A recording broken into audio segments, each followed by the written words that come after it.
춘천과 홍천에서 독감 백신 접종 후 사망자가 발생했습니다.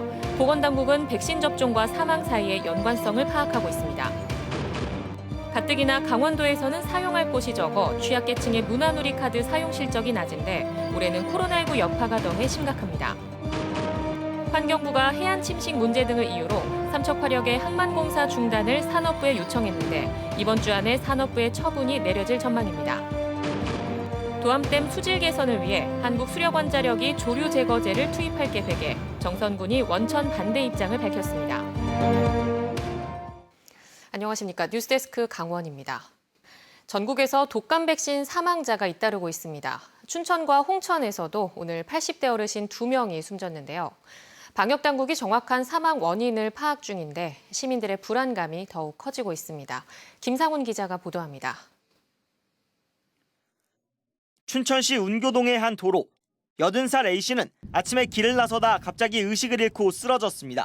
사람이 길에 쓰러져 있고 의식이 없고 호흡이 없다고 경찰분이 먼저 도착을 하셔서 CPR을 시행을 했다고 합니다. 곧바로 병원으로 옮겨진 A씨는 끝내 숨졌습니다. A씨는 어제 오전 10시쯤 춘천의 한 의료기관에서 독감 백신을 맞았습니다. 이후 집에서 심장이 두근거리는 등 이상 증세를 느낀 것으로 파악됐습니다. 고혈압과 부정맥, 당뇨 등 기저질환도 있었지만 정확한 사망 원인을 알 수 없어 부검을 실시할 예정입니다. 홍천에서도 지난 19일 독감 백신을 맞은 85살 B씨가 사흘 만인 오늘 숨졌습니다. 춘천과 홍천 사망자는 서로 백신 종류가 달랐습니다. 보건당국은 긴급 역학조사에 나섰습니다.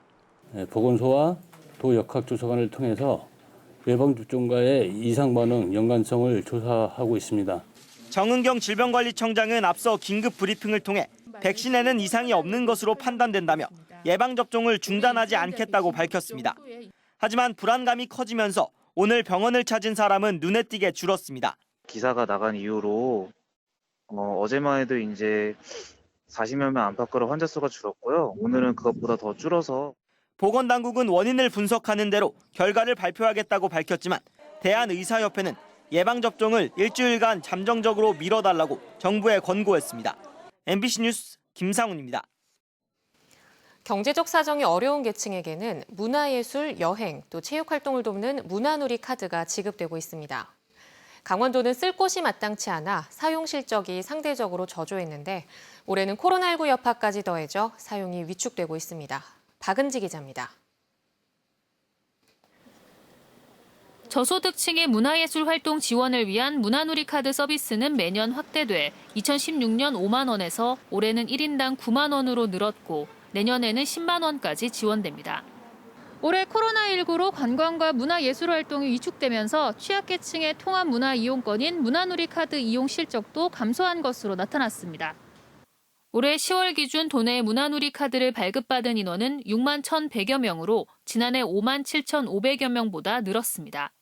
서비스 대상자의 99%가 카드를 발급받았는데 실제로 사용한 비율은 지난해 66%에서 올해 59%로 7%포인트가량 감소했습니다. 관광지가 많은 강원도 특성상 가맹점 40%가 숙박업소인데 축제 등 행사가 대거 취소됐고 볼만한 공연이나 스포츠 경기가 크게 줄었기 때문입니다. 강원문화재단에서는 외떨어진 곳에 살거나 거동이 불편한 이용자들을 위해 비대면 서비스를 도입했습니다.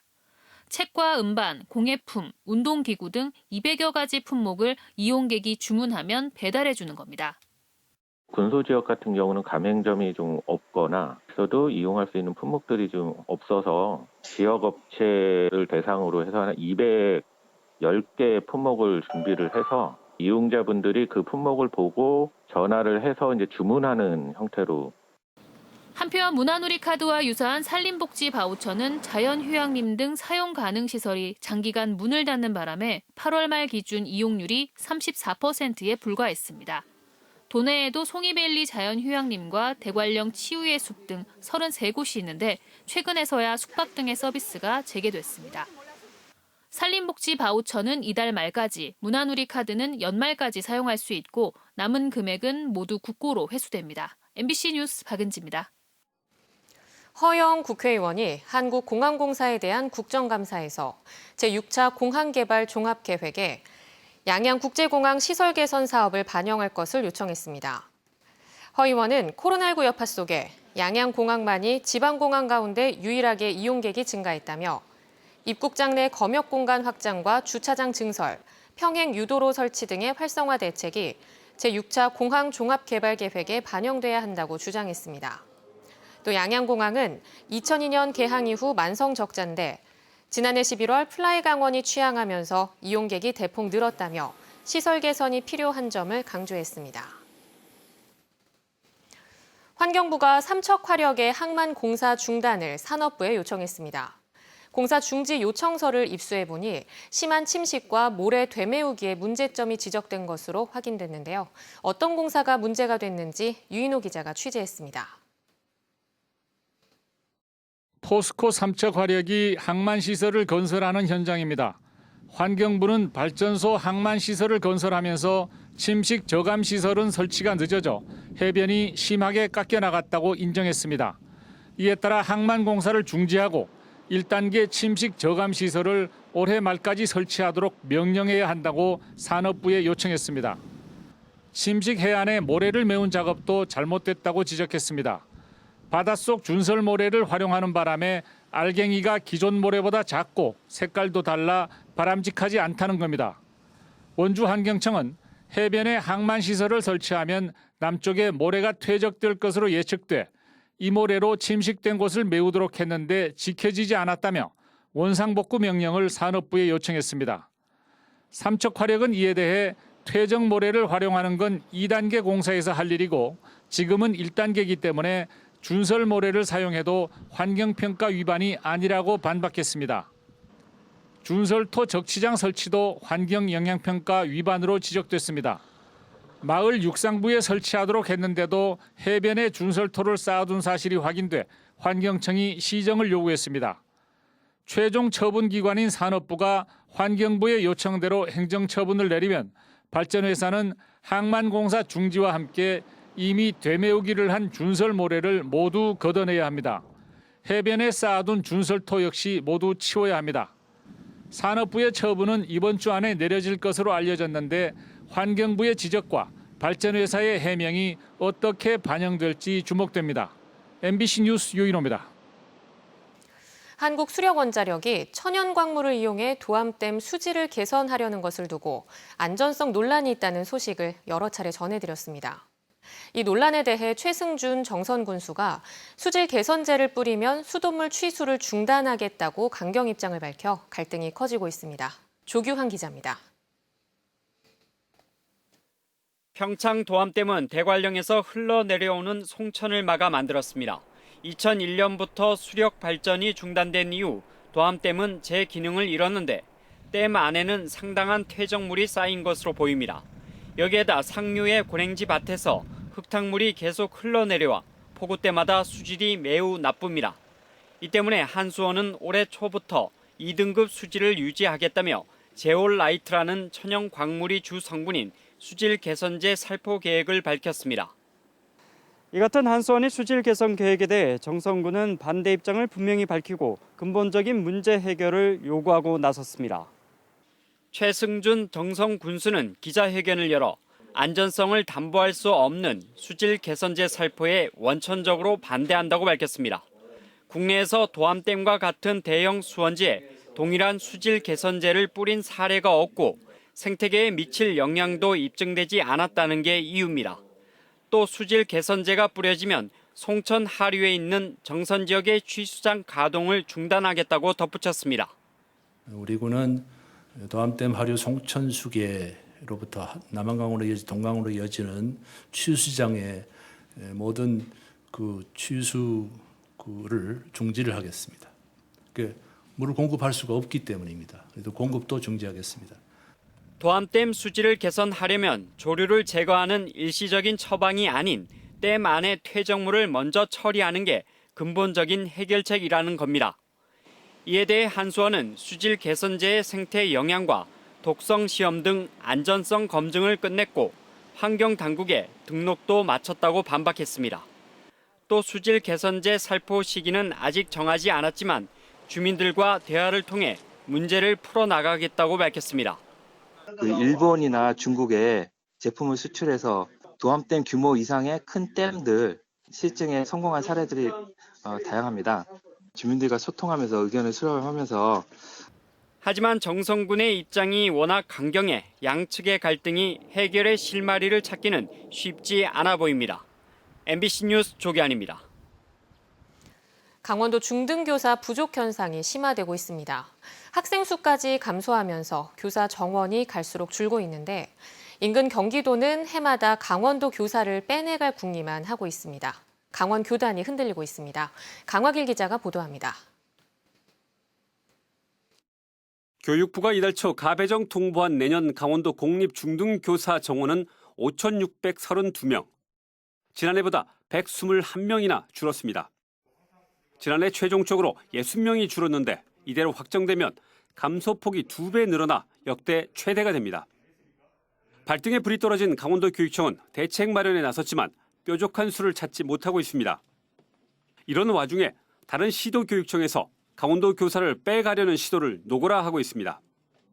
경기도 교육청은 최근 전국에서 300명의 중등교사를 일방 전입하겠다는 계획을 발표했습니다. 이 가운데 강원도에서만 가장 많은 44명을 받겠다고 일방 통보했습니다. 그것도 경력 10년 이하의 젊은 교사들입니다. 세종시 교육청도 71명의 중등교사 일방 전입 계획을 내놓았습니다. 이런 계획이 나오자 강원도 교사들이 들썩이고 있습니다. 강원도보다 생활 여건이 좋은 경기도와 세종으로 가겠다며 전출 계획을 묻는 문의가 잇따르고 있습니다. 하지만 강원도 교육청은 경력교사의 1:1 맞교환 원칙을 고수하고 있습니다. 저희들이 벌써 교사 선발 공고를 다 한 상태고 도내 교원 수급 사항을 고려해 볼 때 동의해 줄 수 없는 형편입니다. 다만 세종시 교육청은 정부 부처 등 이전 기관 배우자에 한해 전출을 시행하기로 했습니다. 이에 대해 경기도 일방 전입이 막힌 교사들은 독단 행정이라며 도교육청과 국민권익위원회에 민원을 내는 등 반발하고 있습니다. 그러나 강원도 교육청은 일방적으로 빠져나가면 그 자리를 기간제 교사로 채워야 하고 피해는 고스란히 학생들에게 돌아간다며 일방 전입은 없다고 못을 박았습니다. MBC 뉴스 강화길입니다.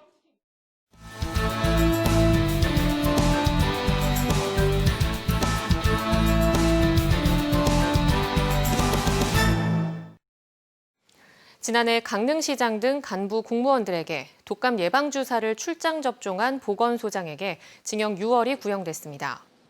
검찰은 오늘 춘천지법 강릉지원에서 열린 공판에서 의료법 위반 혐의로 기소된 강릉시 보건소장에게 징역 6월을, 보건소 직원에게는 벌금 300만 원을 구형했습니다.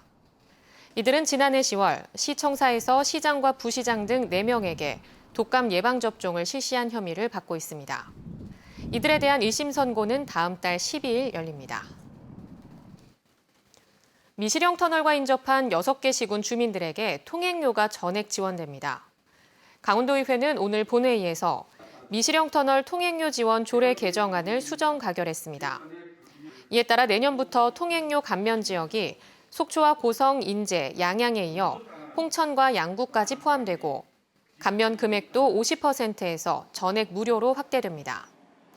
조례안을 발의한 주대하 의원은 미시령 터널 통행료 무료를 계기로 국도 44호선 등 인근 지역 경제 활성화 대책이 마련돼야 한다고 밝혔습니다. 삼척시가 종이형 지역 상품권의 불편을 개선하기 위해 카드형 상품권으로 대체하기로 했습니다. 모바일 결제 기능을 탑재한 충전식 체크카드 형태로 내년 1월에 출시할 예정이고 평상시에는 50만 원, 특별 판매는 100만 원까지 충전이 가능하도록 할 계획입니다. 삼척시는 종이 상품권은 관광지 입장료 환급 용도로만 남겨둘 계획이라고 밝혔습니다. 양양군이 문화를 통한 브랜드 창출과 발전을 위한 문화도시 지정 공모사업에 나섭니다. 양양군은 내년 상반기에 문화도시 공모사업 신청을 목표로 관련 조례 제정과 추진협의체 구성 등에 나서기로 했습니다. 문화도시는 문화예술, 관광, 역사 등 지역 문화자원을 활용한 지역 발전 계획 전반을 종합적, 체계적으로 지원하는 사업으로 지역문화진흥법에 따라 2022년까지 30개 안팎의 도시가 지정됩니다. 영동 지역의 종합적이고 입체적인 발전 전략 수립을 위해 강원연구원 영동 지역 분원 신설이 필요하다는 주장이 나왔습니다.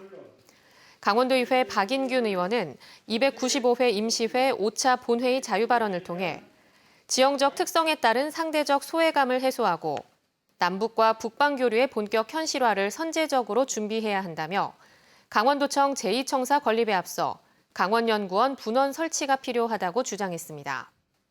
또 강원연구원 영동 분원이 건립되면 삼척 수소산업, 동해안권 경제자유구역 활성화, 동해 북부선, 강릉 북방 물류기지 건설에 대한 체계화된 전략 마련이 기대된다고 덧붙였습니다.